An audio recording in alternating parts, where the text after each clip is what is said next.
Hello friends, एबीएफएम unit 23 का part 3 आज हम लोग स्टार्ट करेंगे। टॉपिक है हमारा डेटा एग्रीगेशन। डेटा एग्रीगेशन क्या होता है? तो देखिए, the process of collecting raw data. तो आपका जो रो डेटा है उसको कलेक्ट करना है and present it in a summary format for the purpose of statistical analysis. आपके पास जो रो डेटा है उसको इकट्ठा कीजिए और उसको एक समरी की फॉर्मेट में प्रेजेंट कीजिए। क्यों? ताकि आपका जो स्टैटिकल एनालिसिस है डेटा की जा सके।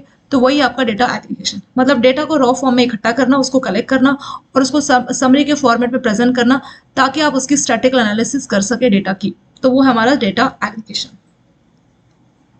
तो इसमें हम क्या क्या चीजें इस्तेमाल करते हैं? There are two different approaches. तो जो डेटा है उसको एक्यूमुलेट करने के लिए आप दो अप्रोचेस इस्तेमाल कर सकते हैं। एक है आपका टाइम एग्रीगेशन और दूसरा आपका स्पेशियल एग्रीगेशन। तो दो टाइप का एग्रीगेशन हम इस्तेमाल करते हैं। टाइम एग्रीगेशन का क्या मतलब है? Every single data point that pertains to single resource over है। तो एक डेटा जो आपको एक सिंगल रिसोर्स से मिला, किसी एक रिसोर्स से आपने डेटा को इकट्ठा किया एक स्पेसिफिक टाइम में, मान लीजिए एक दिन में आपने एक कोई भी रिसोर्स है, मान लीजिए लोगों से आपने पूछा, ठीक है, ये लोगों के कमेंट से आपने कहीं से डेटा लिया और एक सिंगल आपने डेटा लिया, तो वो आपका हो जाएगा टाइम एग्रीगेशन। तो यहाँ पे हो रहा है कि एक डेटा एक रिसोर्स से एक टाइम में ले रहे हैं, तो वो हो जाएगा हमारा टाइम एग्रीगेशन। दूसरा आता है हमारा स्पेशियल एग्रीगेशन। स्पेशियल एग्रीगेशन में क्या होता है? Every single data points. तो यहाँ पे आप डेटा ले रहे हैं for a collection of resource, एक रिसोर्स के कलेक्शन से over A pre determined amount of time. मान लीजिए एक दिन में आप कुछ रिसोर्सेज से डेटा को इकट्ठा कर रहे हैं, तो वो आपका हो जाएगा स्पेशियल एग्रीगेशन। तो दो टाइप का एग्रीगेशन है, टाइम एग्रीगेशन और स्पेशियल एग्रीगेशन। मेन डिफरेंस इसमें क्या हो रहा है? टाइम एग्रीगेशन में आप एक सिंगल रिसोर्स से डेटा को ले रहे हैं और यहाँ पे कलेक्शन ऑफ रिसोर्स, मतलब कई सारे रिसोर्सेज से आप डेटा को इकट्ठा कर रहे हैं एक स्पेसिफिक टाइम में। दोनों में ऐसा है कि जो टाइम है पहले से डिसाइड है, लेकिन यहाँ पे जो रिसोर्स है, अगर एक सिंगल रिसोर्स है तो आपका टाइम एग्रीगेशन होगा, एक ज्यादा रिसोर्स है तो आपका स्पेशल एग्रीगेशन इसमें होगा। रिसोर्स मतलब कौन कौन से तरीकों से आप डेटा को इकट्ठा कर रहे हो। लोगों से आपने पूछा, फिजिकली लोगों ने कुछ डेटा बताया, कहीं पे कमेंट्स लिखे, कहीं फेसबुक में डेटा आया, व्हाट्सएप में आया, तो वो अलग अलग रिसोर्सेज इसमें हो जाएंगे। ठीक है, तो उन सबसे आपने डेटा को एक प्री डिटरमाइंड टाइम में इकट्ठा किया है, तो वो हो जाएगा आपका special aggregation. Time interval for data collection and aggregation.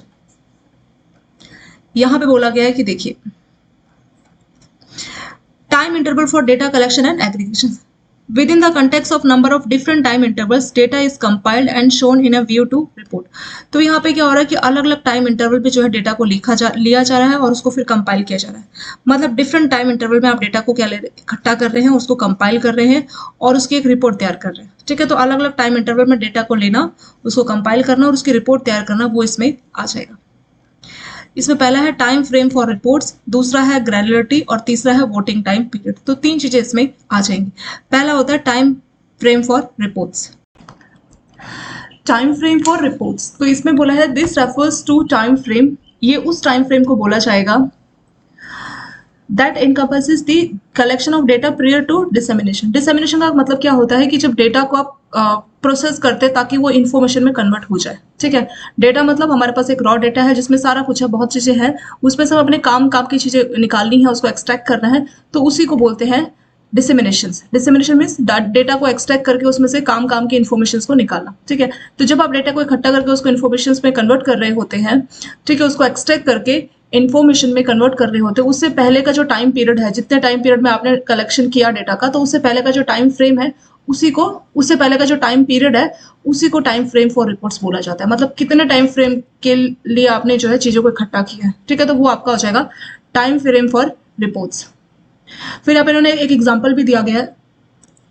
For instance A resource summary table can include data that was gathered for a specific network। आपने क्या किया, आपकी कुछ रिसोर्स समरी टेबल है जहाँ पे आपने डेटा को इकट्ठा कर रखा है, कहाँ से? किसी एक स्पेसिफिक नेटवर्क डिवाइसेस से over the course of single day. तो एक दिन में आपने किसी नेटवर्क के डिवाइसेस से कोई डेटा इकट्ठा कर लिया, तो जो वो एक दिन है आपका, क्योंकि एक दिन के बाद उस डेटा को आप क्या कर रहे हैं, डिसेमिनेशन करने जा रहे हैं। ठीक है, उस डेटा को आप कन्वर्ट कर रहे हैं किसी इंफॉर्मेशन में, तो उस एक दिन को बोला जाएगा आपका टाइम फ्रेम। ठीक है, तो टाइम फ्रेम मतलब कितना टाइम पीरियड का जो डेटा है जिसको आप स्टडी कर रहे हैं, तो वो हो जाएगा आपका टाइम फ्रेम। सेकेंड आता है आपका ग्रैनुलरिटी। ग्रैनुलरिटी का क्या मतलब है? देखिए, granularity is defined as a time frame, तो ये भी एक टाइप का टाइम फ्रेम ही होता है, during which individual data points for a specific resource और collection of resource are gather for the purpose of aggregation. तो डेटा को आप एग्रीगेट कर रहे हैं, उससे पहले का आपने डेटा कहाँ से इकट्ठा किया। ठीक है, तो उससे पहले के टाइम पीरियड को ग्रैनुलरिटी इसमें बोला जाएगा। तो यहाँ पे एक रिसोर्स भी हो सकता है या एक से ज्यादा रिसोर्सेज भी हो सकते हैं, मतलब अलग अलग रिसोर्सेज से।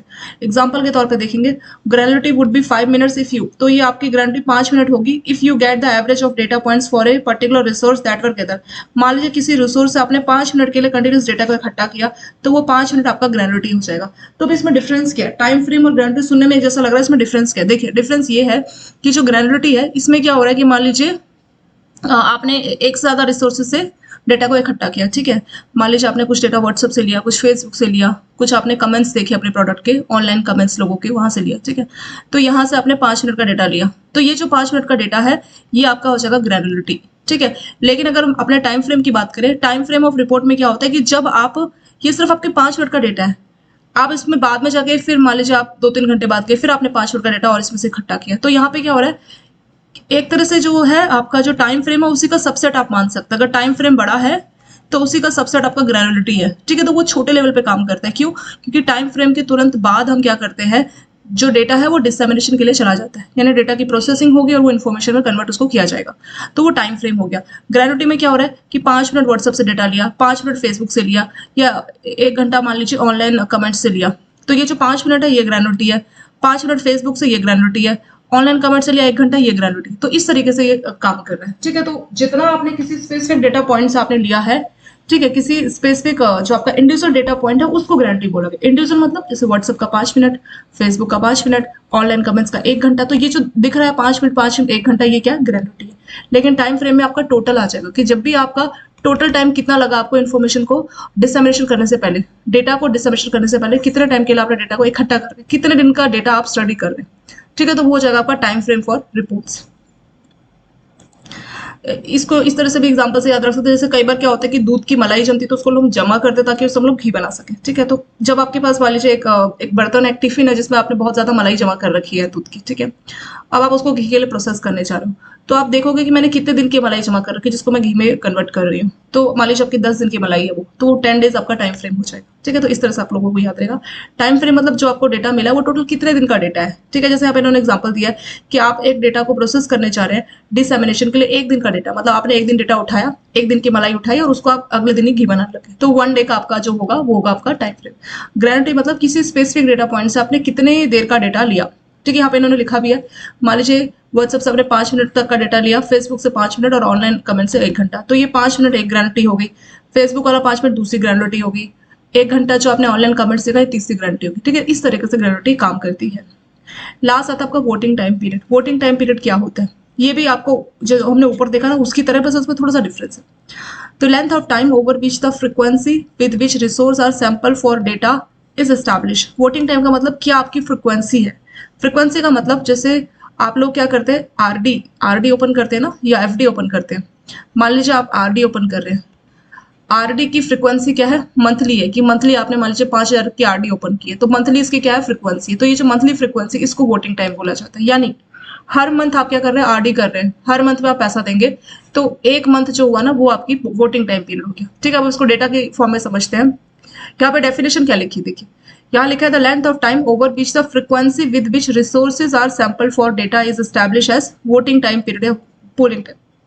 Voting time and polling time का मतलब क्या फ्रीक्वेंसी है आपके डेटा को लेने की।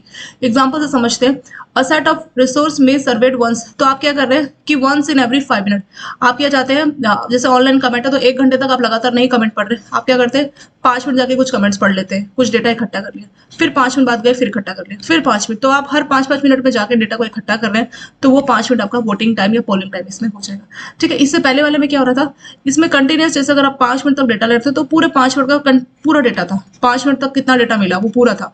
यहाँ पे फ्रीक्वेंसी की बात करिए, यहाँ पे पूरा टाइम इंटरवल है, यहाँ पे पूरा फुल टाइम इंटरवल 5 मिनट, तो पूरे 5 मिनट की बात की जाएगी। वोटिंग टाइम आपकी फ्रीक्वेंसी को बताता है कि कितनी फ्रीक्वेंसी पे जाके आप क्या करते हैं, डेटा को इकट्ठा कर लेते हैं, ठीक है। आप हर 5 मिनट में जाके व्हाट्सएप चेक कर रहे हैं, आप हर 5 मिनट जाके ऑनलाइन कमेंट्स चेक कर रहे हैं, तो वो 5 मिनट आपका वोटिंग टाइम हो जाएगा। अगर आप हर 10 मिनट में जा रहे हैं, मान लीजिए हर 10 मिनट जाके व्हाट्सएप ओपन करके आप चेक कर रहे हैं, ठीक है, कमेंट्स चेक कर रहे हैं कि कोई हमारे प्रोडक्ट को लेके क्या लोगों ने, कस्टमर ने कमेंट किया व्हाट्सएप पे, तो वो हर 10 मिनट पे कर रहे हैं, तो 10 मिनट आपका वोटिंग टाइम है, ठीक है। तो डिफरेंस इसमें टोटल आपको आइडिया लग चुका होगा। वोटिंग टाइम या पोलिंग टाइम मतलब क्या फ्रीक्वेंसी हमें डेटा को इकट्ठा करने की, तो उस फ्रीक्वेंसी को बोलते हैं वोटिंग टाइम। ग्रेनुलिटी क्या होता है कि किसी स्पेसिफिक सोर्स या कलेक्शन ऑफ रिसोर्स आप डेटा ले रहे हैं, तो कितनी देर का डेटा आप ले रहे हैं। जैसे व्हाट्सएप से आप 5 मिनट का डेटा ले रहे हैं, फेसबुक से 5 मिनट, ऑनलाइन रिपोर्ट से 1 घंटा, तो ये इसका ग्रैनुलरिटी हो जाएगा। टाइम फ्रेम फॉर रिपोर्ट्स मतलब जब आप रिपोर्ट को डिसएमिनेशन करने जा रहे हैं, डिसएमिनेशन मतलब रिपोर्ट को इन्फॉर्मेशन में, सॉरी डेटा को इन्फॉर्मेशन में कन्वर्ट कर रहे हैं, ठीक है, उससे पहले आपने कितने टाइम का डेटा इकट्ठा कर रखा है, तो वो आपका टोटल टाइम फ्रेम इसमें हो जाएगा।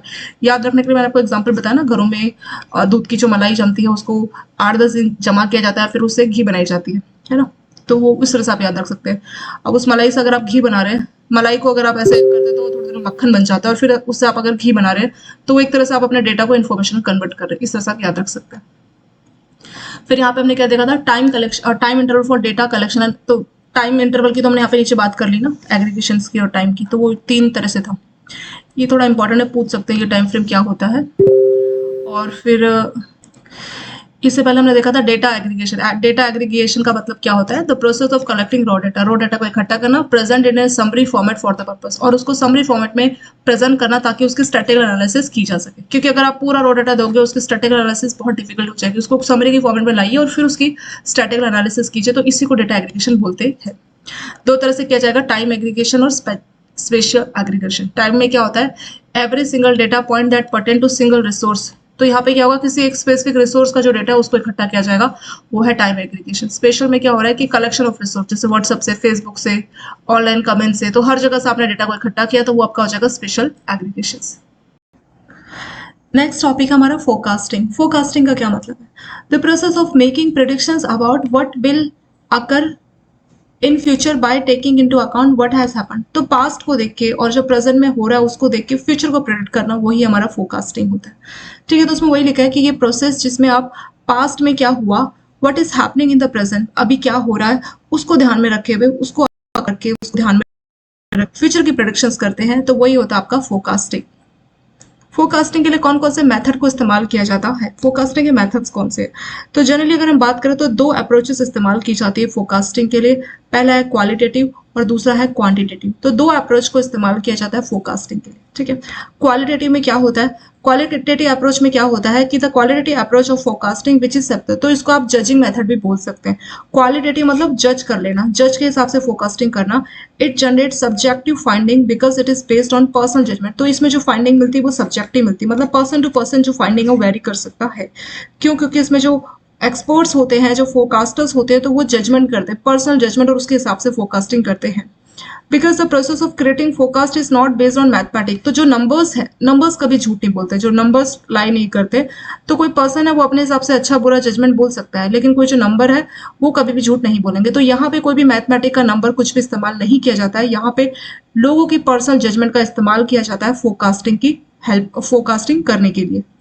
यहाँ पे नंबर का इस्तेमाल नहीं किया जाता, but rather on the knowledge, intuitions. Intuition मतलब जो फीलिंग आती है ना कि ऐसा लग रहा है आज बारिश होगी, मतलब आपको फील होता है ना, तो वो होता है intuitions.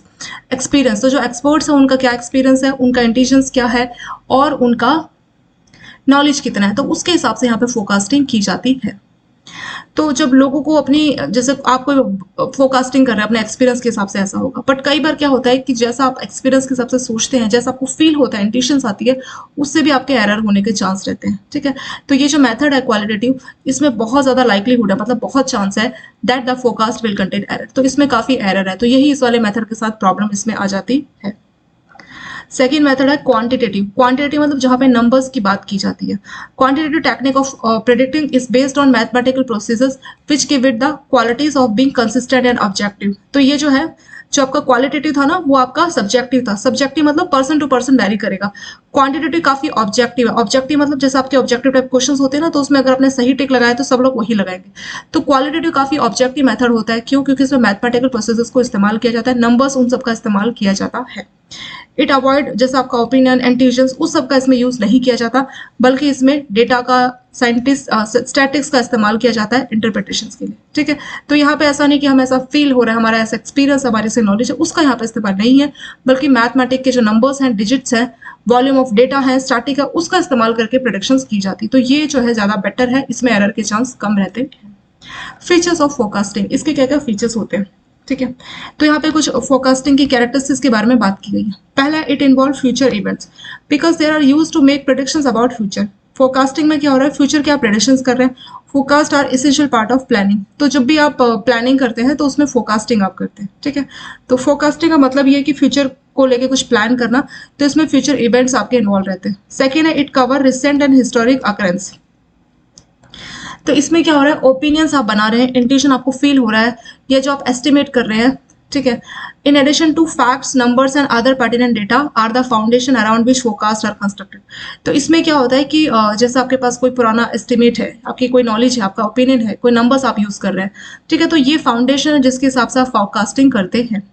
All of this component that go into the formation of predictions are to some extent a reflection of. तो जो भी आप फोरकास्टिंग कर रहे हैं, तो जो ऑलरेडी हो चुका है, what has occurred with the company in the past. तो जो पहले हो चुका होता है उसके हिसाब से आप प्रेडिक्शंस कर रहे होते हैं, ठीक है। तो यहाँ पे जब भी आप फोरकास्टिंग करेंगे तो वहां पे आपको एक हिस्टोरिक पैटर्न देखने को मिलता है। तीसरा, यूज वेरियस टेक्निक। तो फोरकास्टिंग के लिए हम कई अलग अलग टेक्निक का इस्तेमाल करते हैं। Quantitative methods are utilised by majority. तो जो क्वांटिटेटिव मेथड्स है, क्वांटिटी मतलब जहाँ पे नंबर्स इस्तेमाल किए जा रहे हैं ना, जहाँ पे स्टैटिस्टिक्स का यूज हो रहा है, तो कई सारी फर्म्स जो है इस मेथड को इस्तेमाल करती है प्लानिंग और बजटिंग के लिए, ठीक है। तो ये आपका 3 फीचर यहाँ पे बात की है फोरकास्टिंग की। पहले में क्या बोला था, पहले में बोला था कि इसमें फ्यूचर इवेंट्स होगा, क्योंकि फोरकास्टिंग है तो फ्यूचर में हम प्रेडिक्ट करेंगे। यहाँ पे हिस्ट्री की भी बात की जाएगी, क्योंकि पुराने पैटर्न के हिसाब से आप फोरकास्ट करते हैं। तीसरा, यहाँ पे अलग अलग टेक्निक जो है फोरकास्ट के लिए इस्तेमाल की जाती है। और बड़ी बड़ी जो फॉर्म्स है वो क्वांटिटेटिव मेथड्स, क्वांटिटेटिव मतलब जहाँ पे नंबर्स स्टैटिक्स का यूज हो रहा है, जहाँ पे पर्सनल इंटीजर उन सब का यूज नहीं है, यहाँ पे नंबर्स की बात की जा रही है। तो ज्यादातर फॉर्म क्वांटिटेटिव मेथड्स इस्तेमाल करती है फोरकास्टिंग के लिए, अपने बजट का फोरकास्ट करने के लिए, अपनी प्लानिंग के लिए।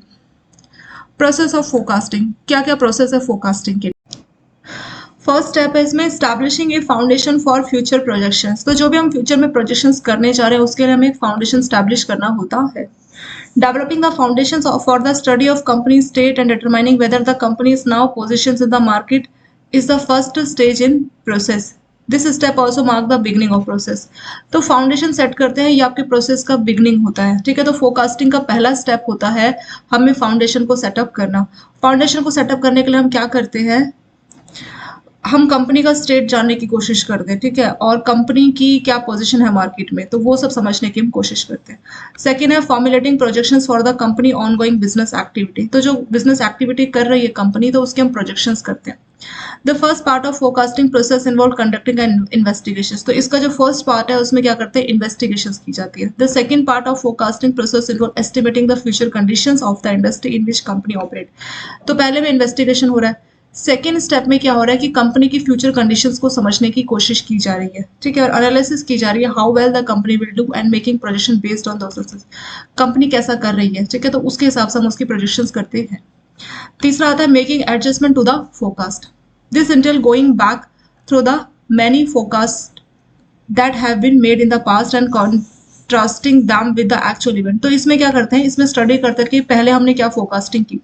मान लीजिए पहले आपने किसी कंपनी को लेके कोई फोरकास्टिंग की कि उसकी सेल्स मान लीजिए 1 करोड़ की होगी, ठीक है, and contrast dam with the actual. फिर बाद में आपने मान लीजिए पिछले साल 1 करोड़ की सेल्स की फोरकास्टिंग की थी और फिर सच में जो सेल्स हुई थी मान लीजिए वो 2 करोड़ की थी। तो कॉन्ट्रास्ट कितना, 1 करोड़ का यहाँ पे आपको कॉन्ट्रास्ट देखने को मिला, ठीक है। द डिस्पैरिटी, तो जो ये अंतर आपको डिफरेंस देखने को मिला between historical data and most recent projections are broken down and analysis. तो वो प्रोजेक्शंस का डिफरेंस जानने की कोशिश की जाती है कि क्यों ऐसा हुआ। हमने तो 1 करोड़ का प्रोजेक्शन किया था पास्ट में, लेकिन 2 करोड़ की सेल्स हुई, तो वो क्या डिस्पैरिटी जो हुआ उसका क्या कारण है, उसको एनालिसिस किया जाता है। And the factors that lead to differences are taken. और जिस कारण की वजह से ये 1 करोड़ का डिफरेंस देखने को मिला, उस फैक्टर को ध्यान में रखा जाता है फ्यूचर की प्रोजेक्शंस के लिए। तो वही है making adjustment to the forecast. Last step है taking a look back at the steps. तो जो भी हमने चीजें की है उसको एक बार हम चेक कर लेंगे।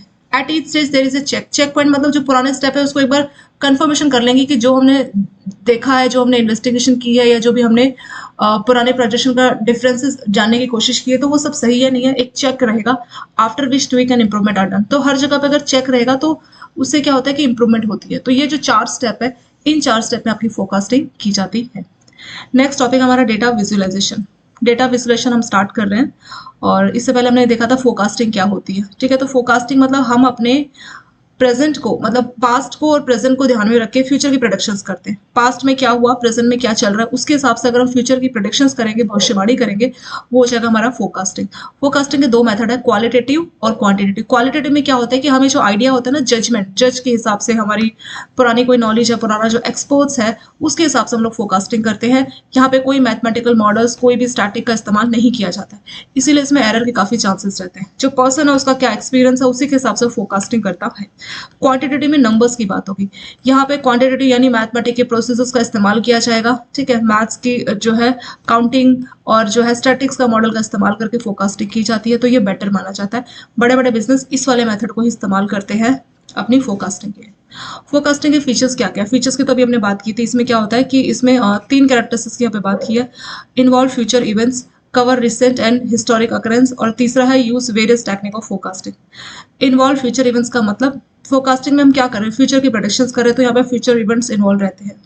Cover recent and historical occurrence, opinion, educated estimate in addition to fact, numbers and others. तो इसमें क्या होता है कि हिस्टोरिकल अकरेंस मतलब पास्ट में कुछ हुआ, उसके हिसाब से आपको कुछ ओपिनियन लगा, कुछ पुराना एक्सपीरियंस लगा, नंबर्स रहे, तो सभी को ध्यान में रख के हम क्या करते हैं, फोरकास्टिंग करते हैं। तीसरा है फोरकास्टिंग के लिए हम अलग अलग टेक्निक का इस्तेमाल करते हैं, और बड़ी बड़ी जो फॉर्म्स है वो क्वांटिटेटिव मैथड्स को ही इस्तेमाल करती है अपने प्लानिंग और बजटिंग के लिए। फिर प्रोसेस ऑफ फोरकास्टिंग में चार है। पहला हमें फाउंडेशन सेटअप करना होता है, इसमें कंपनी की क्या स्टेट है, क्या पोजीशन है मार्केट में, उसको समझना होता है। सेकेंड है formulating projections for the company, तो कंपनी का जो बिजनेस एक्टिविटी चल रही है उसको हमें समझना होता है। तो पहले पार्ट में हमने इन्वेस्टिगेशंस की, दूसरे पार्ट में हम क्या करते हैं, कंडीशन क्या रहेगी फ्यूचर कंडीशंस कंपनी की, तो उसको हम एनालिसिस करते हैं। तीसरा है making adjustment to the forecast. इसमें क्या होता है, पहले मान लीजिए पिछले साल हमने अपनी कंपनी की फोरकास्ट की कि 1 करोड़ की सेल्स हुई, पर सच में जो एक्चुअल सेल्स है वो 2 करोड़ की हुई, तो डिफरेंस कितना आ गया, 1 करोड़ का। तो वो 1 करोड़ के डिफरेंस का कारण क्या है, वो कारण जानने की हम कोशिश करते हैं और उसको ध्यान में रख के फ्यूचर में जो प्रोजेक्शन करते हैं। लास्ट है taking a look back at the steps. तो जो भी चीज हमने की है पहले, जो हमारे 1 2 3 स्टेप में हमने किया, तो उसका एक चेक होता है, मतलब दोबारा से कंसिडर किया जाता है कि जो भी हमने देखा वो सब सही है नहीं, इससे इंप्रूवमेंट जो है होती है। नेक्स्ट टॉपिक हमारा डेटा विजुअलाइजेशन। डेटा विजुअलाइजेशन का क्या मतलब है, विजुअल्स। विजुअल्स मतलब कोई ग्राफ है, कोई चार्ट है, प्लॉट है, उसकी फॉर्म में डेटा को रिप्रेजेंट करना, वही है डेटा विजुअलाइजेशन। एक डेटा मैंने आपको नंबर्स की फॉर्म में दिया और एक प्रॉपर चार्ट बना के, टेबल बना के ऐसे करके एक डेटा बताया मैंने आपको, ठीक है। तो बहुत से आपने यूट्यूब में ऐड भी देखी होगी ना कि डेटा को दो तरह से रिप्रेजेंट किया जाता है। एक है सिंपल थियोरेटिकल फॉर्म में और एक है प्रॉपर चार्ट, बार ग्राफ। बड़ी बड़ी जो कंपनीज है ना, वो अपना डेटा विजुअलाइजेशन की फॉर्म में ही लगाती है, उससे काफी अच्छा आइडिया लग जाता है। मैंने एक पैराग्राफ में लिखा है कंपनी का कि एक साल, पहले साल उनको फर्स्ट ईयर में उनको मान लीजिए 100 करोड़ की सेल्स हुई, दूसरे साल उनको 200 करोड़ की सेल हुई, तीसरे साल उनको 300 करोड़ की, ऐसा करके मैंने बहुत कुछ डेटा लिखा है। उसी के बदले मैं एक ऐसा करके ग्राफ बना दूंगी कि पहले साल 100 करोड़, दूसरे साल 200, तीसरे साल 300 करोड़। ये ग्राफ में ज्यादा इजीली समझ में आ जाएगा, ठीक है। ग्राफ को स्टडी करना काफी इजी रहता है एज कम्पेयर टू ऐसे जो पैराग्राफ में लिखा होता है। तो डेटा विजुअलाइजेशन का सिंपल सा मतलब है कि जो भी आपका डेटा है उसको ग्राफ में, ठीक है, चार्ट में, प्लॉट में बताइए। एनिमेशन में भी होता है, एनिमेटेड फॉर्म में भी डेटा को रिप्रेजेंट किया जाता है, वही आपका डेटा विजुअलाइजेशन। मतलब विजुअल टर्म में बहुत इजी हो समझना, उस टर्म में जैसे ग्राफ हो गया, चार्ट हो गया, प्लॉट हो गया, या एनिमेशन की फॉर्म में डेटा को बताना, उसको ड्रॉ करना डेटा को, तो वही होता है आपका डेटा विजुअलाइजेशन। डेटा को प्रेजेंट करना चार्ट, प्लॉट, एनिमेशन की फॉर्म में, वो है हमारा data visualisation. Types of data visualisation कितने टाइप का होता है, देखिए यहाँ पे बहुत कुछ लिखा हुआ है, इतना कुछ जरूरी नहीं है। डेटा विजुअलाइजेशन क्या है उतना बस हमें मालूम होना चाहिए। और तो यहाँ पे एक चीज बोलिए कि डेटा विजुअलाइजेशन हम क्यों करते हैं, उसका फायदा क्या है। तो इससे क्या होता है कि जो भी आपको कोई आइडिया है उसको कम्युनिकेट करना बहुत ईजी हो जाता है। कोई आपके पास स्ट्रैटेजी है, कोई आइडिया, कोई मेथड है, अगर आप उसको विजुअल फॉर्म में बताओगे ना, तो ज्यादा ईजी रहेगा कम्युनिकेशन के लिए। और बहुत से एजुकेशन एनवायरनमेंट में काफी इजी हो जाता है, जैसे कोई ट्यूटर आप पढ़ा रहे हैं, ठीक है, कोई कोर्स करा रहे हैं, कोई सेंटर ऑफ एक्सलेंस, तो वहां पे अगर आप चीजों को ऐसे डायग्राम के टर्म में दिखाएंगे ना, तो वो इंडिविजुअल के लिए समझना काफी इसमें इजी हो जाता है। Grand chart and waterfall chart, तो ये दो टाइप के चार्ट की Gantt chart and waterfall chart, दो टाइप के चार्ट की बात की गई है, जो कि प्रोजेक्ट मैनेजर यूज करते हैं अपने वर्कफ्लो को, अपने काम को दिखाने के लिए। यहाँ पे नीचे दिया गया आपका टाइप्स ऑफ डेटा विजुअलाइजेशन कितने टाइप का होता है। तो यहाँ पे इन्होंने हिस्ट्री की है, जो टाइप्स है नीचे आपके बता रखे हैं, 6 7 8 टाइप के हैं। उससे पहले इन्होंने यहाँ पे हिस्ट्री बता रखी कि कहाँ से इसका शुरुआत हुआ। इजिप्टियन जो कि 17वीं शताब्दी से पहले के थे, उन्होंने इसकी शुरुआत की है डेटा विजुलेशन की। तो ये कोई बहुत नया कंसेप्ट नहीं है, पहले से जो है बहुत से आपने देखिए यहाँ पे भी आपने बहुत सी पुरानी जो गुफाएं होती वहाँ पे आपने पेंटिंग्स ये सब देखा होगा ना। तो मतलब ये चार्ट में, पेंटिंग में, एनिमेशंस में चीज़ों को दिखाना है कोई बहुत नया कंसेप्ट नहीं है। पहले के लोग जैसे अपनी बातों को बहुत लंबे टाइम तक, मतलब आने वाली जनरेशन, उनके आने वाली जनरेशन तक अपनी बात को पहुंचाने के लिए वो क्या करते थे, दीवारों में, पुरानी जो मंदिरों की दीवारें हैं, गुफाएं हैं, वहाँ पे वो पूरी पेंटिंग वो सब चार्ट ऐसे बना के रखते थे। तो वो भी एक टाइप का डेटा विजुलेशन ही था। तो इजिप्टियन जो कि 17वीं शताब्दी से पहले रहते थे, उन्होंने इसकी शुरुआत कर ली थी। और टाइम बीतता गया और जो लोग हैं उन्होंने भी डेटा विजुलेशन को वाइड वैरायटी, मतलब और ज़्यादा वाइड वैरायटी, मतलब ज़्यादा से ज़्यादा जगह पे इस्तेमाल करना शुरू कर दिया था। ठीक है। और जैसे आपका इकोनॉमिक हो गया, सोशल साइंस हो गया, हेल्थ हो गया, तो हर जगह पे आपको जो है डेटा विजुलेशन देखने को मिलता है। और dashboard are useful data visualisation tool for tracking and visualisation data. तो बहुत सारे डेटा सोर्स है, उनसे आपका एक डैशबोर्ड बनाया जाता है। डैशबोर्ड मतलब जैसे मेन जहाँ पे टोटल डेटा आपको मिल जाएगा, तो आपका डैशबोर्ड इसमें हो जाएगा। फिर कौन कौन से टाइप का डेटा विजुअलाइजेशन होता है उसके बारे में बात करेंगे। पहला आता है आपका tables. This is a grid with row and column that can be use to compare different variables. Tables have the ability to display a large amount of information. तो यहाँ पे आपके पास ग्रिड होगी, ठीक है, और वहाँ पे आपके रोज होंगे और आपके कॉलम होंगे, रोज होंगे और कॉलम होंगे। और ये जो है, आप अगर आप टेबल फॉर्म में डेटा को बता रहे हैं तो काफी वो ऑर्गेनाइज मैनर में लगता है। बहुत बड़ी इन्फॉर्मेशन को आप ऑर्गेनाइज वे में बिठा सकते हो। They also have the potential to overwhelm viewers who have only seeing. तो जो व्यूअर्स है उनको भी ये काफी देखने में अच्छा लगता है, उनको भी अच्छा फील होता है अगर आप उनको टेबल की फॉर्म में डेटा को बताते हैं। तो वो आपका एबल्स हो जाएगा। सेकेंड है pie chart and stacked bar chart. Both of this, pie chart और स्टैक्ड बार चार्ट किस तरीके का होता है।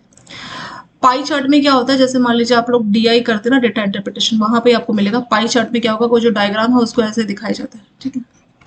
मान लीजिए किसी बच्चे के 4 या 5 सब्जेक्ट के मार्क्स है तो उसको इस तरह से दिखाया जाएगा। हिंदी में उसके मार्क्स है, इंग्लिश में, मैथ्स में, साइंस में, ठीक है, या किसी और सब्जेक्ट में, हिस्ट्री में, ऐसे मान लीजिए। तो ये जो पाई चार्ट है उसमें एक राउंड होता है और उसमें वो पूरा राउंड आपका 100% होता है और उसको इस तरह से डिनोट किया जाता है। तो ये आपका पाई चार्ट हो जाएगा। ऐसे स्टैक्ड बार चार्ट होता है। स्टैक्ड बार चार्ट में क्या है, इधर एक बार होगा, ठीक है। मैथ्स में हम लोग डेटा इंटरप्रिटेशन करते हैं ना, न्यूमेरिकल्स जो है, वहाँ पे इस तरह के अलग अलग बार आपको देखते हैं। तो ये आपका स्टैक्ड बार चार्ट हो जाएगा। ठीक है। तो इस तरह से भी डेटा को रिप्रेजेंट किया जाता है। तो यहाँ पे बता रहा है कि यहाँ पे क्या हो रहा है कि डेटा को पोर्शन में ब्रेक किया जा रहा है टोटल का। जैसे यहाँ पे इंग्लिश के आपके मार्क्स मान लीजिए 10 है तो टोटल का 10% इंग्लिश के मार्क्स है। तो इस तरह से ये दिया जा रहा है। तीसरा आता है line graph and area chart. Line graph and area chart क्या होता है, देखिए लाइन ग्राफ क्या रहेगा आपका, इस तरीके का रहेगा। जैसे मान लीजिए ये है और कुछ ग्राफ बने ऐसे करके, ठीक है। जैसे बिजनेस साइकिल होती है ना, इस तरह का ग्राफ बना होता है ना, तो आपका लाइन चार्ट होता है। ठीक है। एरिया ग्राफ क्या होता है, एरिया चार्ट। एरिया चार्ट में ऐसे होगा, ये पूरा एरिया एक का हो जाएगा, ठीक है। फिर इसके आगे ऐसा होगा, यहाँ पे मान लीजिए दूसरा एरिया हो गया, तीसरा एरिया हो गया, राउंड राउंड राउंड। तो ये आपका एरिया। एरिया में क्या हो रहा है, लाइन ग्राफ में सिर्फ जो है लाइन वो रिप्रेजेंट कर रही है आपको, सिर्फ ये लाइन आपके काम की। एरिया ग्राफ में वो लाइन के नीचे वाला एक एरिया आ जाएगा। फिर इधर से इधर वाला, ये जहाँ पे मैंने माइनस लिखा है, ये दूसरा एरिया आ जाएगा। फिर जहाँ पे मैंने राउंड लिखा है तो ये तीसरा एरिया आ जाएगा। तो ये होता है आपका एरिया चार्ट। तो ये सारी चीजें हैं चीजों को रिप्रेजेंट करने के लिए। जो ग्राफ्स के हम लोग स्टडी कर रहे हैं ना, इससे क्या होता है कि जो चीजें उसको रिप्रेजेंट किया जा रहा है। जैसे बिजनेस साइकिल में देखा ना कि स्टार्टिंग की स्टेज में ज्यादा सेल्स नहीं है, बाद में सेल्स बढ़ गई। तो ये सब क्या है, ये लाइन की टर्म में रिप्रेजेंट किया जा रहा है। तो ये लाइन ग्राफ हो जाएगा और ये आपका एरिया चार्ट इसमें हो जाएगा। नेक्स्ट आता है आपका हिस्टोग्राम। हिस्टोग्राम क्या होता है, तो यहाँ पे क्या हो रहा है कि बार चार्ट जैसा हमारा बार, जैसा हमने ये स्टैक्ड बार चार्ट देखा ना, हाँ, तो ये जो हिस्टोग्राम है ये भी बिल्कुल बार चार्ट की तरह ही होता है विद नो स्पेस। तो बार चार्ट का हमने यहाँ पे डायग्राम देखा था ना, सॉरी स्टैक्ड बार। सो स्टैक्ड बार चार्ट में ये था, अगर ये जो दूर दूर खड़े हैं बार, अगर इनको सबको साथ में अगल बगल में ऐसे खड़ा कर दिया जाए, देखिए ऐसे, एक बार ये है, अगला ये, अगला ये, ठीक है। तो ये जो आपका डायग्राम बन गया, यही आपका हिस्टोग्राम। ठीक है। तो हिस्टोग्राम आपका बिल्कुल बार चार्ट की तरह ही होता है विद नो स्पेसेस बिटवीन बार। तो जो बार खड़े हैं इनके बीच में कोई स्पेस नहीं है, सब अगल बगल में एक दूसरे के। ठीक है। तो ये हो जाएगा आपका हिस्टोग्राम। तो यहाँ पे डेटा को इस तरीके से दिखाया जाता है। फिर वही लिखा है, histogram do not have any space between the bar. तो जो बार है वो अगल बगल में होते, कोई भी स्पेस नहीं होता। तो स्टैक्ड बार चार्ट और हिस्टोग्राम में बस एक ही डिफरेंस है। स्टैक्ड बार चार्ट में जो बार होते हैं वो एक दूसरे के डिस्टेंस पे से होते हैं, ठीक है, एक यहाँ अलग अलग। लेकिन यहाँ पे जो बार है वो आपस में एक दूसरे के साथ चिपके हुए होते हैं, एकदम सने हुए होते हैं। वही आपका हिस्टोग्राम।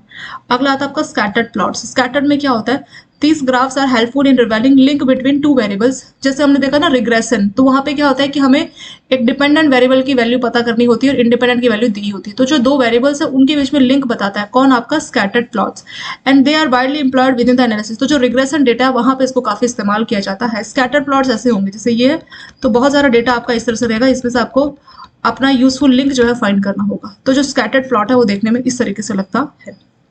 रिग्रेशन में जो है आप इसको देख सकते हैं, और यहाँ पे दो वेरिएबल होंगे जैसे x हो गया, y हो गया, और वहां पे फिर जो चीजें होती है वो स्कैटर्ड फॉर्म में रहती है। मतलब डेटा आपके पास बहुत सारा, उसमें से आपको सही डिपेंडेंट वेरिएबल की वैल्यू फाइंड करनी होती है based on independent variable.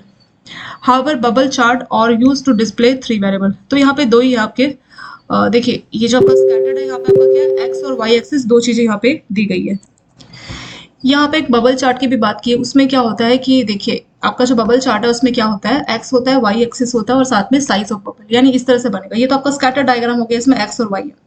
Bubble chart इस तरह से बनेगा, देखिए यहाँ बना देते हैं। ये है आपका एक्स एक्सिस, ये है आपका वाई एक्सिस, और यहाँ पे बबल्स रहेंगे, ठीक है। साइज ऑफ बबल, कुछ छोटे साइज के, कुछ बड़े साइज के बबल्स रहेंगे, ठीक है। तो तीन हो गए, एक एक्स, एक वाई, और तीसरा आपका डायमेंशन हो गया साइज ऑफ बबल, ठीक है। अलग अलग साइज का बबल अलग अलग चीज को रिप्रेजेंट कर रहा है, तो वही आपका बबल चार्ट, ठीक है। ऐसे आता हमारा हीट मैप। हीट मैप कई बार मौसम की जानकारी देने के लिए आप देखते हैं ना कि यहाँ पे बहुत गर्मी पड़ेगी, यहाँ पे बहुत ठंड होगी। तो जो हीट मैप का जो डायग्राम होता है वो किस तरीके से लगता है, हीट मैप का डायग्राम कुछ इस तरीके से लगता है। जहां पे ज्यादा हीट है वहां पे ऐसे रेड रेड पोर्शन से इसको डिवाइड किया, ये देखिए रेड रेड रेड, ठीक है, रेड येलो अलग अलग है। तो जो सबसे ज्यादा हीट है, सबसे ज्यादा जो गर्म जगह उसको रेड जगह से ऐसे रेड पॉइंट से डिनोट किया गया। तो वही आपका हीट चार्ट, इसको हम लोग हीट मैप के नाम से भी जानते हैं, ठीक है। तो विजुअलेशन इस तरह से की जाती है कि ज़्यादा हीट जो जगह है कोई स्पॉट किसी मैप में, तो उसको अलग से किसी कलर से, जैसे रेड कलर से ऐसे डिनोट कर दिया जाता है। लास्ट आता है आपका tree map. Tree map present hierarchical data as a set of nested forms, most often rectangles. These map are becoming increasingly popular. Tree map जो है एक अच्छा तरीका है जिससे आप अलग अलग कैटेगरी के जो है एरियाज को स्टडी कर सकते हैं। इसमें हायरार्किकल पैटर्न चलता है, जैसे मान लीजिए एक है स्कूल का लेंगे, यहाँ पे मान लीजिए प्रिंसिपल है, उसके नीचे आपका दो वाइस प्रिंसिपल है, ठीक है, फिर नीचे आपके टीचर्स हैं, ठीक है। तो ये जो बॉक्सेस की फॉर्म में जो हायरार्किकल पैटर्न दिख रहा है, तो यही आपका ट्री मैप होता है। ट्री की फॉर्म में इसको दिखाया जाता है। ये प्रॉपर एक हायरार्किकल पैटर्न में डेटा को रिप्रेजेंट करने के काम आता है। तो इतने सारा टाइप का डेटा इसमें हो गया, ठीक है। तो 7-8 टाइप का यहाँ पे इसमें हो गया। अगला आता है आपका एक्सेल प्रोफिशिएंसी। एक्सेल प्रोफिशिएंसी का क्या मतलब है, द एबिलिटी टू एडिट। तो जो एक्सेल है, एक्सेल में हमें काफी चीजें सीखनी होती है ताकि हम बेटर वे में जो एक्सेल को इस्तेमाल कर सके। तो उसी की यहाँ पे बात की गई है कि जो माइक्रोसॉफ्ट आपका वर्ड है उसको यूज करते हैं अपना माइक्रोसॉफ्ट ऑफिस में, और उसी की हेल्प से हम कई सारी टेबल्स ऑफ कंटेंट को जनरेट कर सकते हैं। Being proficient with Excel require being able to execute and create. तो अगर आप एक्सेल का इस्तेमाल करते हैं तो आप अपनी पिवट टेबल्स, चार्ट, सारी चीजें बना सकते हैं उसके। तो यहाँ पे लिस्ट बता रहे कि कौन कौन सी एक्सेल स्किल्स आपको मालूम होनी चाहिए। Spreadsheet, workbook, formula, data link, pivot table, chart. तो ये सारे एक्सेल के फंक्शन है जो कि आप इस्तेमाल कर सकते हैं। नेक्स्ट है आपका big data analytics. Big data analytics क्या होता है, इसको हम लोग स्टार्ट करते हैं। पहले हम इसको थोड़ा सा देख लेते हैं। देखिए हमने अभी कहाँ से स्टार्ट किया था, यहाँ से हमने किया था ना डेटा विजुअलाइजेशन क्या होता है। डेटा विजुअलाइजेशन का सिंपल सा मतलब है कि जो डेटा है उसको स्टडी करना, किस तरह से चार्ट में, प्लॉट में, बार ग्राफ में, एनिमेशंस में डेटा को स्टडी करना, वही होता है हमारा डेटा विजुअलाइजेशन। डेटा विजुअलाइजेशन से क्या फायदा है कि जैसे आप कोई स्ट्रैटेजी, कोई मेथड, कोई आइडिया बता रहे हैं तो बहुत ईजी वे में आप कम्युनिकेट कर पाते हैं। और ये जो आपका डेटा विजुअलाइजेशन है, जैसे कोई एजुकेशन इंस्टीट्यूट्स हैं वहाँ पे ट्यूटोरियल, सर्टिफिकेट कोर्स, वहाँ पे बहुत इजी टर्म में जो आप अपने डेटा को समझा सकते हैं। वाटरफॉल चार्ट और गैंट चार्ट, ये दो टाइप का चार्ट है जो कि प्रोजेक्ट मैनेजर इस्तेमाल करते हैं अपने वर्क फ्लो को मेंशन करने के लिए। डेटा विजुअलाइजेशन कितने टाइप का होता है, तो देखिए 17वीं शताब्दी से इसकी शुरुआत हो गई थी। इजिप्ट ने इसका इस्तेमाल करना शुरू किया। धीरे धीरे इसका यूज और वाइडर अलग अलग जगह पे होने लगा, जैसे इकोनॉमिक है, सोशल साइंस है, हेल्थ है। तो हर जगह पे डेटा विजुअलाइजेशन का इस्तेमाल किया जाता है। फिर कितने टाइप का होता है, पहला आता है एबल्स। ये एक टाइप की एक्सेल शीट मान लीजिए जहाँ पे आपके रोज और कॉलम होते हैं। पाई चार्ट दिखने में कैसा होता है, ये आपका पाई चार्ट है, ठीक है। इस तरह से डेटा को अगर रिप्रेजेंट किया गया होगा तो आपका पाई चार्ट है। जैसे मैंने आपको बताया ना, स्टूडेंट के मार्क्स 5 सब्जेक्ट के मार्क्स है तो टोटल 100% है, तो हिंदी में कितने परसेंट है, इंग्लिश में कितने हैं, तो इस तरह से दिखाया जा रहा है लाइन। और इसके बाद आता है stacked bar chart. Stacked bar में क्या होगा कि बार होंगी। बार कैसे होता है, ऐसे ना, ये बार है, ठीक है, बार रखी हुई है और अगल बगल में है, मतलब उनके बीच में डिस्टेंस है, तो होता है आपका stacked bar chart. Line graph और एरिया चार्ट में क्या डिफरेंस है, लाइन ग्राफ ऐसे होगा, जो लाइन की टर्म में रिप्रेजेंट है ना, ये आपका लाइन ग्राफ। एरिया चार्ट में क्या होगा, ये है आपका एरिया चार्ट। यहाँ पे ये पूरा एरिया एक चीज को कवर कर रहा है, यहाँ से लेके यहाँ तक का एरिया दूसरी चीज को कवर कर रहा है, ठीक है, और ये आपका तीसरी चीज को, तो ये होता है आपके एरिया चार्ट। तो इस तरह से डेटा को रिप्रेजेंट किया जाता है। हिस्टोग्राम, हिस्टोग्राम क्या होते हैं, ये बिल्कुल स्टैक्ड बार की तरह होते हैं, बट डिफरेंस इतना है, स्टैक्ड बार में आपस में डिफरेंस होता है, जगह होती है, लेकिन यहाँ पे चिपके चिपके होते हैं बार, ठीक है। अगर बार एक दूसरे के बिल्कुल अगल बगल में कोई जगह नहीं है बीच में, तो वो हो जाएगा आपका हिस्टोग्राम, हिस्टोग्राम, ठीक है। तो इस तरह से ये भी बार चार्ट ही है, लेकिन स्पेस नहीं होना चाहिए आपस में। नेक्स्ट आता है स्कैटर्ड प्लॉट। तो रिग्रेशन में इसका इस्तेमाल किया जाता है। रिग्रेशन क्या है कि हमें इंडिपेंडेंट वेरिएबल गिवन होता है, हमें डिपेंडेंट वेरिएबल की वैल्यू फाइंड करनी होती है। तो दो वेरिएबल के बीच में लिंक बताता है कौन आपका ये जो ग्राफ होते हैं, और यहाँ पे ऐसे स्कैटर्ड फॉर्म में डेटा को रिप्रेजेंट किया जाता है, वो आपका स्कैटर्ड प्लॉट। ऐसी बबल चार्ट होता है। तो बबल चार्ट में क्या होता है, एक एक्स एक्सिस है, एक वाई एक्सिस है, और तीसरा हो जाएगा आपका साइज ऑफ बबल। तो बबल का साइज भी एक थर्ड डायमेंशन इसमें होता है। हीट मैप का मैंने आपको डायग्राम दिखाया था ना, यहाँ से। हीट मैप में क्या होता है कि जो एरिया होता है काफी गर्म है, तो उसको रेड कलर इससे बताया गया। तो इससे कई बार जो मौसम की जो जानकारी देते, तो वो भी इस तरह के मैप को रिप्रेजेंट करते हैं कि कहाँ पे कितनी गर्मी पड़ रही है। लास्ट आपका ट्री मैप। ट्री मैप का डायग्राम इस तरह से होता है, जैसे मान लीजिए प्रिंसिपल है, फिर उसके नीचे दो वाइस प्रिंसिपल है, फिर बाकी के टीचर्स हैं, तो यहाँ पे बॉक्सेस में जो है एक चीज को रिप्रेजेंट किया जाए, ठीक है। तो वही आपका ट्री मैप इसमें हो जाएगा। एक्सेल प्रोफेशन, एक्सेल में कई सारे प्रोग्राम है जिसको आप सीख सकते हैं एक्सेल में एक्सेलेंट करने के लिए, मतलब काफी चीजें आपको मालूम हो जाएंगी। Spreadsheet, workbook, formulas, data linking, pivot tables, chart, data analysis, तो ये सारे आपके एक्सेल के फंक्शंस है जो कि आपकी एक्सेल स्किल्स को इंप्रूवमेंट के लिए जरूरी होते हैं। नेक्स्ट टॉपिक है बिग डेटा एनालिसिस। तो बिग डेटा एनालिसिस का क्या मतलब है? बिग डेटा मतलब आपके पास बहुत बल्कि, बहुत वॉल्यूमिनस डेटा है, उसको स्टडी करना, वही है बिग डेटा एनालिसिस, ठीक है। और यही बोल रहा है कि बिग डेटा एनालिटिक्स कहाँ पे इस्तेमाल होता है, जहाँ पे आपका बहुत लार्ज और डाइवर्स डेटा सेट है, मतलब डेटा आपके पास बहुत बड़े अमाउंट का, बड़े वॉल्यूम का है, तो वहां पे आप बिग डेटा एनालिटिक्स को इस्तेमाल कर सकते हैं।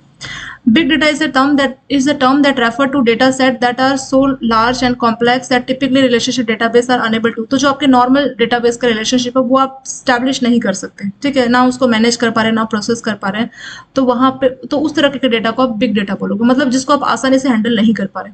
This form of data is unstructured data. Unstructured मतलब बिखरा हुआ, प्रॉपर फॉर्मेट में नहीं होता। तो जो बिग डेटा है उसमें क्या होता है, आपने हर जगह से डेटा को बस लाके इकट्ठा कर लिया, तो ये पूरा अनस्ट्रक्चर्ड डेटा होता है।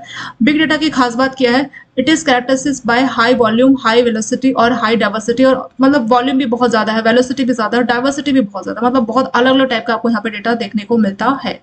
और ये सारी प्रॉपर्टीज एक साथ भी हो सकती है। तो या तो बहुत ज्यादा वॉल्यूमिनस होगा, बहुत ज्यादा वेलोसिटी होगी, बहुत ज्यादा डाइवर्सिटी होगी, या सारे ही फीचर्स आपको एक जगह पर भी देखने को मिल सकते हैं। The rise of artificial intelligence, mobile and social platform as well as internet of thing are contributing. तो इतना ज्यादा डेटा कॉम्प्लेक्स क्यों हो रहा है? क्योंकि आर्टिफिशियल इंटेलिजेंस है, मोबाइल है, सोशल मीडिया प्लेटफॉर्म है, इंटरनेट ऑफ थिंग्स है। इंटरनेट ऑफ थिंग्स क्या होता है, चीज आपस में एक दूसरे के साथ कैसे कनेक्ट करती है, ठीक है। जैसे आपका मोबाइल फोन है, ठीक है, मोबाइल फोन के थ्रू आपने अपना कोई वेब कैमरे को लिंक कर रखा है, ठीक है, तो चीजें एक दूसरे के साथ जुड़ी हुई होती है, वो होता है इंटरनेट ऑफ थिंग्स। तो इतने सारी चीजों की वजह से डेटा कॉम्प्लेक्स होता जा रहा है, और भी नए नए टाइप का डेटा आता जा रहा है। फिर इन्होंने आपको एग्जाम्पल भी दिया है कि बिग डेटा कहाँ कहाँ से आ रहा है। Big data can be derive from sensor, devices, audio, video, network, log files, transaction, application, web, social media. तो इतने सारे सोर्स है जहां से आपको बिग डेटा मिल रहा है। तो बिग डेटा एनालिसिस का फायदा क्या है? तो इससे जो एनालिस्ट है, एकेडमिक्स हैं, या जो बिजनेसेस हैं, वो क्या कर रहे हैं, अच्छी जजमेंट कर पा रहे हैं, बहुत क्विकली जो है डेटा को यूज कर पा रहे हैं, और वो बेटर जजमेंट कर पा रहे हैं। अब आपको कोई डिसीजन लेना है, मान लीजिए कोई आपको डिसीजन लेना है, तो वहां पे आपने 100 लोगों का डेटा लिया है या 1000 लोगों का डेटा लिया है। तो अगर आपने 1000 लोगों का डेटा लिया तो ये आपको ज्यादा सही प्रिडिक्शन देगा एज कम्पेयर टू 100 लोगों का डेटा। तो वही बोल रहा है कि बिग डेटा से जो आपकी बिजनेसेस हैं, ऑर्गेनाइजेशन है, वो अच्छी जजमेंट कर पा रहे हैं डेटा के हिसाब से। Use of big data analytics, कहाँ कहाँ पे इसका इस्तेमाल हो रहा है? तो इसके 3 इस्तेमाल यहाँ पे इन्होंने बताए हैं। Enhancing the integration of customer, दूसरा है डिटेक्टिंग एंड मिनिमाइजिंग फ्रॉड, तीसरा है इंप्रूविंग द एफिशिएंसी। तो 3 चीजें हैं, 3 जगह है जहां पे हम लोग बिग डेटा को काफी इस्तेमाल कर रहे हैं। सो पहला है enhancing the integration of customer, gathering data that is structure, semi structure, unstructured. ये हम ऑलरेडी देख चुके हैं ना। स्ट्रक्चर मतलब प्रॉपर फॉर्मेट में डेटा, सेमी स्ट्रक्चर मतलब 50% सही तरह से, 50% ऐसे ही रखा हुआ है, अनस्ट्रक्चर मतलब बिल्कुल ही 100% डेटा ऐसे ही रखा हुआ है बिना किसी फॉर्मेट के, तो वो होता है अनस्ट्रक्चर। तो आपने हर जगह से डेटा को इकट्ठा कर लिया, अलग अलग टच पॉइंट, अलग अलग सोर्स से, that customer have with the firm. Customer जो है किसी फर्म के साथ किस किस सोर्स से इंटरेक्ट कर सकती है, हर जगह से आपने डेटा लिया है। इससे क्या होगा, you will get comprehensive understanding of client action and factors. तो जो कस्टमर है उनको कौन कौन से ऐसे फैक्टर्स है जो कस्टमर को मोटिवेट करते हैं, ठीक है, जो आपकी पर्सनलाइज मार्केटिंग है उसको आप बेटर कर सकते हैं। मतलब कस्टमर से आपको आइडिया लग जाएगा ना, कस्टमर क्या सोचते हैं। तो आपको कहाँ कहाँ से डेटा मिलता है, जैसे सोशल मीडिया हो गया, सेंसस हो गया, mobile device, sentiment, call log data, तो कई सारे सोर्स से आपको कस्टमर का डेटा मिल रहा है और उसको आप स्टडी कर रहे हैं और जानने की कोशिश कर रहे हैं ऐसा कौन सा फैक्टर है जो हमारे कस्टमर को मोटिवेट कर रहा है। सेकेंड है detecting the and minimising fraud. तो इसमें क्या हो रहा है कि जो मॉनिटर हो रही है आपकी ट्रांजेक्शन की वो रियल टाइम में हो रही है। जैसे बैंक की बात कर लीजिए तो सारी ट्रांजेक्शन रियल टाइम बेसिस पे हो रही है। इसकी वजह से अगर कोई फ्रॉड, अगर आपको इस तरह का पैटर्न मिलता है जो कि अनयूजुअल है, स्ट्रेंज पैटर्न है, मान लीजिए कोई पर्सन अपने अकाउंट में ज्यादा ट्रांजेक्शन नहीं कर रहा, अचानक से उसके अकाउंट में बहुत सारी ट्रांजेक्शन शो होने लगी, तो इसका मतलब कुछ फिशी है, कुछ फ्रॉड का चांसेस में है। तो सिस्टम जो है एक तरह से सिग्नल आपको भेज देता है। तो वही लिखा है कि डिटेक्टिंग एंड मिनिमाइजिंग फ्रॉड। तो जो बिग डेटा है इसकी हेल्प से आप जो है फ्रॉड को भी मिनिमाइज कर सकते हैं। Companies are able to detect and prevent fraud by utilising the power of. तो बिग डेटा का इस्तेमाल करके कंपनी जो है फ्रॉड को कम कर सकती है। और इसमें क्या होता है कि जो भी आपका डेटा हो रहा है तो उसके एनालिसिस की जाती है और पास्ट में जो आपका पैटर्न है, जैसे कोई पर्सन जो बहुत ऑनलाइन शॉपिंग करता है तो उसका ट्रेंड वही चलेगा, कोई पर्सन जो कभी भी ऑनलाइन शॉपिंग नहीं करता तो उसका ट्रेंड भी वही चलेगा। अब अचानक से जो पर्सन कभी शॉपिंग नहीं कर रहा उसके अकाउंट में बार बार ट्रांजेक्शन कंटिन्यूस होने लगी, तो इसका मतलब कुछ प्रॉब्लम है। तो आपका जो पास्ट में जो हिस्ट्री में जो ट्रेंड था और अभी जो ट्रेंड है, अगर उसमें कुछ चेंज मिलता है तो सिस्टम उसको पकड़ लेता है और उस हिसाब से जो है फ्रॉड को रोका जा सकता है, डिटेक्ट किया जा सकता है। तीसरा, improving the efficiency of supply chain, collecting and examining large volume of data to figure out how items get to final. तो यहाँ पे क्या हो रहा है कि आप डेटा को इकट्ठा कर रहे हैं कि आइटम्स कैसे अपने डेस्टिनेशन तक पहुंच रहे हैं, ठीक है, किस तरह से इनएफिशिएंसीज उनको फेस करनी पड़ रही है। कोई भी अगर आपकी कॉस्ट कटिंग की जा सकती है तो वो सब चीजें इसमें देखा जाता है। जैसे मान लीजिए कोई सामान है वो एक जगह से दूसरी जगह पहुंच रहा है, ठीक है, तो हम जानने की कोशिश करेंगे कौन कौन से रूट से वो सामान जा रहा है। तो क्या कुछ ऐसा ऑप्शन है कि कोई डायरेक्ट रूट हम अपना सकते हैं सामान के लिए? अगर ऐसा कोई डायरेक्ट रूट है तो बताइए क्या रूट है उसके लिए। क्या कोई, अगर हमने उस डायरेक्ट रूट को अपना लिया तो उससे क्या होगा कि हमारी जो कॉस्ट कटिंग है पैसा बच जाएगा। कई बार ऐसा होता है ना कि मान लीजिए आप अपने घर से ऑफिस जा रहे हैं, ठीक है, घर से ऑफिस जा रहे हैं, एक लंबा रूट है, आपको स्टार्टिंग में वो रास्ता मतलब आप हमेशा उसी से जा रहे हैं, मान लीजिए वो है 5 किलोमीटर।